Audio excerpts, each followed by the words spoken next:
ಸರ್ಕಾರ ಅಧಿಕಾರಕ್ಕೆ ಬಂದಾಗ 23-24ರಲ್ಲಿ ಏನು ಪರಿಶಿಷ್ಟ ಜಾತಿ ವರ್ಗಗಳಿಗೆ SCP TSP ಹಣ ಮೀಸಲು ಇಟ್ಟಿದ್ರು, ಅದರಲ್ಲಿ ವರ್ಷದ್ದು ನಾನು ಹೇಳಲಿಕ್ಕೆ ಬಯಸ್ತೇನೆ.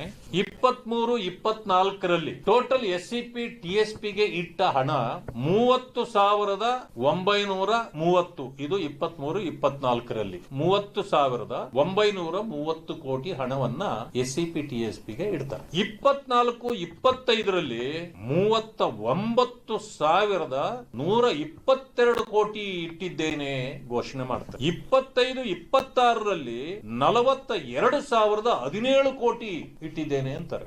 ಈ ಬಾರಿ 26-27ಕ್ಕೆ 44,632 ಕೋಟಿ ಪರಿಶಿಷ್ಟ ಜಾತಿ ವರ್ಗಗಳ ಅಭಿವೃದ್ಧಿಗಾಗಿ ಇಟ್ಟಿದ್ದೇನೆ.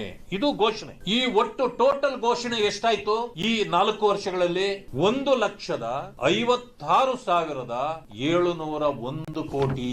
ಈ 4 ವರ್ಷಗಳ ಒಟ್ಟು SCP TSP ಇಟ್ಟ ಹಣ 1,56,701 ಕೋಟಿ. ಜನ ಬಹಳ ಖುಷಿಯಾಗಿ ಇದು ಟೋಟಲ್ ಅಲೋಕೇಶನ್. ಇದರಲ್ಲಿ 50% ಹಣ 7C ಅಡಿ, ಯಾಕಂದ್ರೆ 7D ತೆಗೆದು ಬಿಟ್ಟಿದ್ದಾರೆ. 7C ಆಕ್ಟ್ ನ ಪ್ರಕಾರ 78,350 ಕೋಟಿ ರೂಪಾಯಿಗಳನ್ನ ಇಲಾಖೆಗಳಿಗೆ ಹಂಚ್ತಾರೆ.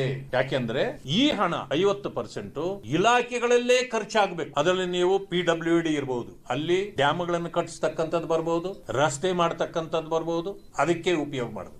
ನೀರಾವರಿಯಲ್ಲಿ ಇವತ್ತು ನೀರಾವರಿಗೆ ಖರ್ಚು ಮಾಡತಕ್ಕಂಥದ್ದು ಅಲ್ಲಿ ಬರಬಹುದು, ಅದನ್ನ ಮಾಡಬೇಕು. ಇಂಥ ಚಟುವಟಿಕೆಗಳಿಗಂತೇಳಿ 50% ತೆಗೆದು ಬಿಡ್ತಾರೆ. ಅದು ಈ ಜನಾಂಗಗಳಿಗೆ ಸಿಗೋದೇ ಇಲ್ಲ. ಅದು ಅಲ್ಲಿಗೆ 50% ಹೋಯ್ತು.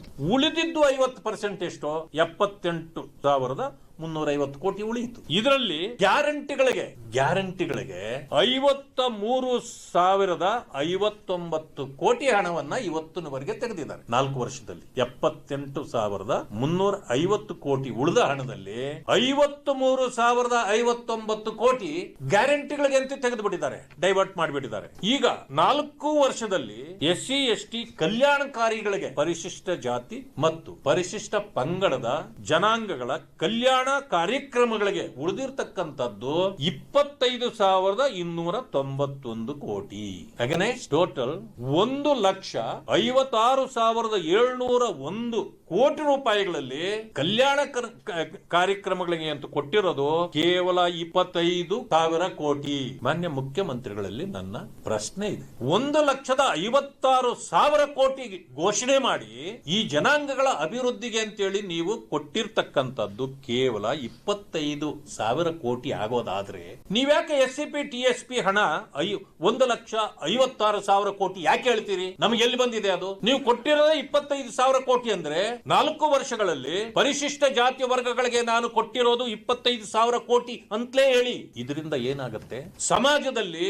ಇದು ಗೊತ್ತಾದ್ರೆ ಏನಪ್ಪಾ, ದಲಿತ ಸಮುದಾಯಗಳಿಗೆ 1,56,700 ಕೋಟಿ ಕೊಟ್ಟಿದ್ದಾರೆ ಅಂತ ಜನರಿಗೆ ಕಣ್ಣು ಕೆಂಪಾಗುತ್ತೆ ದಲಿತರ ವಿಚಾರದಲ್ಲಿ. ಆದ್ರೆ ನೀವು ಕೊಟ್ಟಿರೋದೆಷ್ಟು? ಬರೀ 25,000 ಕೋಟಿ. ನಮ್ಮನ್ನ ಯಾಕೆ ಹರಾಜಾಗ್ತೀರಿ ಜನರ ಮುಂದೆ? ಪರಿಶಿಷ್ಟ ಜಾತಿ ವರ್ಗಗಳಿಗೆ ಯಾಕೆ ಇಷ್ಟೊಂದು ವಂಚನೆ, ಮೋಸ ಮಾಡ್ತೀರಿ? ಯಾಕೆ ಅವರಿಗೆ ಅಪಮಾನ ಮಾಡ್ತೀರಿ? ಪ್ರಶ್ನೆ ಮಾಡ್ಬೇಕಲ್ಲ.